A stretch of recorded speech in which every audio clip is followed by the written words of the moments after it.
So, I mean, Michigan has been is the center of much of our politics and an indicator of much of our politics.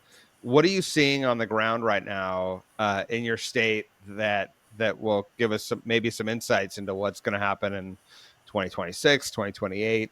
Yeah. What's going on there? So Michigan was like ground zero, right? We were one of those battleground states. I think every week I had a different surrogate come in on the Democratic side, and I know the Republicans had different surrogates coming in on the Republican side. So that was wild. Every week I come home and tell my wife what different celebrity I've met or important person I've met.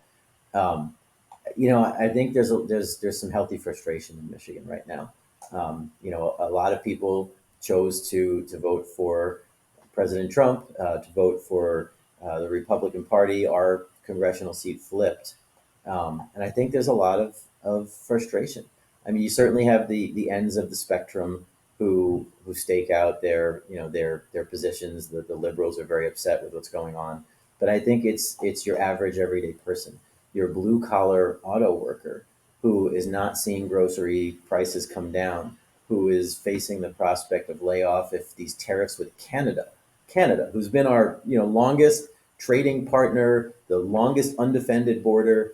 Now the possibility of seeing tariffs go up, and costs because of Canada. I walked into my local coffee shop last week, young lady, small business owner, and she says to me, I can't believe these tariffs, my prices are going to go up. And I said, how are your prices going to go up? It's a coffee shop. She said, the coffee beans are grown in Michigan. They're sent across to Canada for processing, and then they come back. So they're going to get tariffed twice. She can't charge that much more for a cup of coffee. I talked to the mayor of Windsor, right across the border in Canada, and he's like, Essex County, Canada, is the biggest greenhouse, one of the biggest greenhouse communities in the world. He said, so your peppers are going to go up, and your tomatoes are going to go up, and your avocados are going to go up. Stuff like that nobody thought was going to happen in the election.